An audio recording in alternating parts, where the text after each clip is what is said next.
in the corporate grind and your objective every day is to kill it at work while keeping your clients, your bosses, your coworkers happy without losing your sanity. I feel you. I've been there, done that, and it is hard work. You could even be digging your own grave without being aware of it. Now that I've quit my corporate career, I want to give it to you straight about the cold, hard truth of surviving the corporate world. These biggest lessons I learned are based on my accumulated experiences since I was 22. These lessons on corporate survival are by and large similar in companies big or small. If you're working for startups and smaller companies, you might have a slightly easier time because there are fewer people. If you're in a large corporation, everything is amplified as there are more people, more systems, more competition, and more politics. So whether you're fresh out of school or an experienced professional needing some occasional reminders, this video is for you to increase your chances of surviving the corporate jungle. Every corporation has visible and invisible rules, and the invisible ones are the real silent killers. These include unspoken laws, hidden expectations, and the invisible hierarchy. The question is, how do you even find out what these invisible rules are? Sometimes you have to sit back, watch, and observe. People will show you what they are without you saying a word. Observe the key decision makers because they are often the ones establishing the company culture. If they're far away from you, identify the winners in the company because they're usually the ones closest to the founder or top management. Observe their behaviors and habits, from their punctuality, dress code, how they interact with others, and their approach to work, which includes how they solve problems and deal with conflicts. Based on your observations, fine-tune how you want to look and behave to position yourself so you can increase your chances of survival and even fast-track your professional growth. I remember not observing the invisible rules in my 20s, and I ended up disrespecting the top fee earner of the company by being too friendly around him at an informal company event. I only found out on the spot after I screwed up that he is a man of principles. Luckily, it did not cost me my career as I still got promoted, but let's just say my trajectory at that company might have been very different. The second way to find out about the invisible rules is through your coworkers. This is the grapevine where information and inside stories are shared. Actively listen to pick up unspoken rules and people dynamics so you can leverage this information. From my experience, the most challenging part about a company's invisible rules is not about finding what these silent killers are, because it's only a matter of time that you'll find out.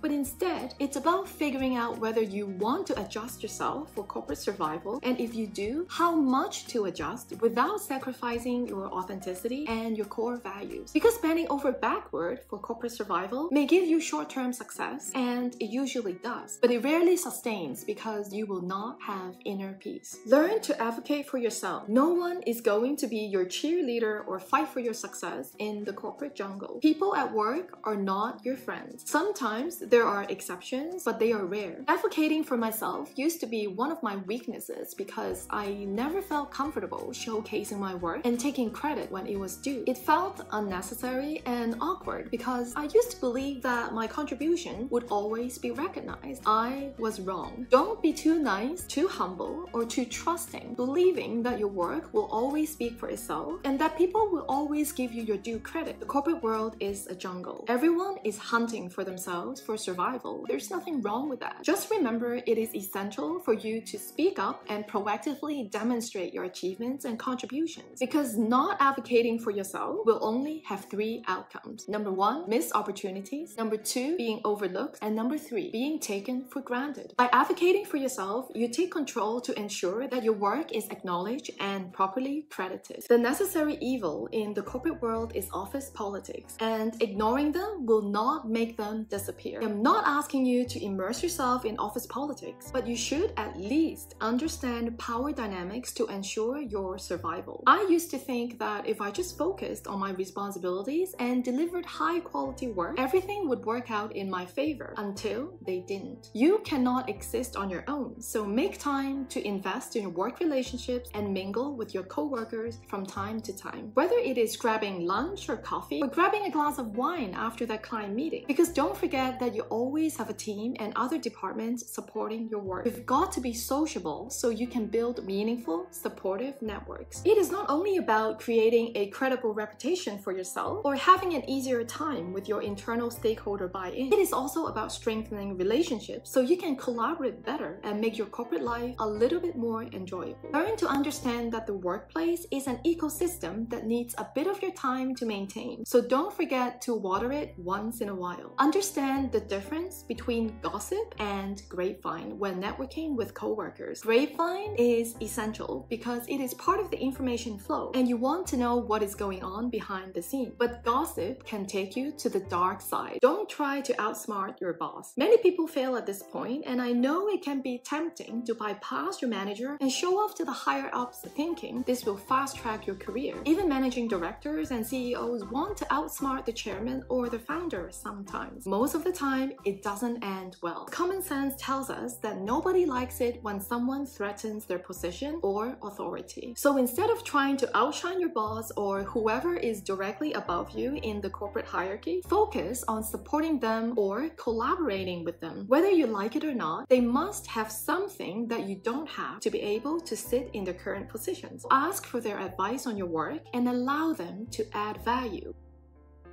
I don't remember the last time I outsmarted my boss, but I do remember presenting to the board and receiving positive feedback from the #1 decision maker. You thought that would put me ahead, right? No, the positive feedback I got in the open actually upset my manager, so I was silently quarantined for months regardless of my contribution. I learned a valuable lesson. Not only should you not outsmart your boss, but learn to always give your manager credit, especially if you get the opportunity to present to the key decision makers. I'm not asking you to lie or bend over backward all the time because I'm against it, but learn to find subtle ways to show your respect to your boss, align your goals with theirs, and earn their trust. One trick I learned is to focus on seeing their positive attributes, which can make things easier. Remember that occasionally agreeing with them, even when you don't always see eye to eye, is key to your professional growth and can even put you on the fast track. Stop being the corporate doormat. You are concerned that having clear boundaries and saying no would be harmful to your professional growth because it might give the impression that you're not helpful, that you're not a team member, or that you're not professional and don't take your career seriously. And I think this belief can be especially prevalent in some Asian cultures or companies with strong Asian influences. There's this deeply ingrained idea that working around the clock and sacrificing your personal life makes you a dedicated employee and a role model for the company. But that couldn't be farther away from the truth. Being a perpetual yes person only leads to burnout and being taken for granted. From my experience, overworking gives you more work. Learn to politely decline or communicate with your boss so he or she can prioritize your workload for you. You can only contribute in a more meaningful and sustainable way when you're happy, healthy, and feeling good about yourself. So don't be afraid to put your foot down on what is not okay and not reasonable. If it is a good company, you will gain respect and you will also ensure that your time and energy will be valued moving forward. If not, it speaks volumes about how the company treats its staff, so you're better off finding another job. The last and the most important lesson for corporate survival is summarized in this quote: if you don't ask, you don't get it. It is all too easy to fall into the trap of assuming that the world is fair. It is not. So don't be afraid to ask for a raise or promotion when you deserve it. I used to hesitate to initiate conversations about salary increases or promotions because I was worried about coming across as greedy, demanding, and I also feared rejection or discomfort. But what I learned was that by staying silent, you're essentially leaving your professional growth and financial well-being in the hands of others. And this ties back to the second lesson I shared earlier, which is don't be afraid to advocate for yourself. Except this time, it is not just for credit and recognition, but for what you deserve in tangible financial terms, so you can provide more for yourself and for your loved ones. Take the time to assess your accomplishments, skills, and contributions to the company. If you believe you're deserving of a raise or promotion or a bigger year-end bonus, gather evidence to support your case. Prepare a compelling argument that highlights your value and impact. And remember, asking for a raise or promotion is not a sign of arrogance. It is an assertion of your worth. You deserve to be recognized and compensated fairly fairly. So schedule a meeting with your boss and clearly communicate your aspirations and the reasons behind your request. Of course, there's always a possibility of facing some resistance or negotiation, but don't let that stop you. Be open to constructive feedback and be willing to discuss alternative paths to your career advancement. Ultimately, you hold the power to shape your career trajectory, so prepare for that conversation with your boss to increase the chances of achieving the recognition and rewards that you rightfully deserve. If you found this video helpful, give it a thumbs up and share it with others. If you haven't already, subscribe to my channel and I will see you in the next video.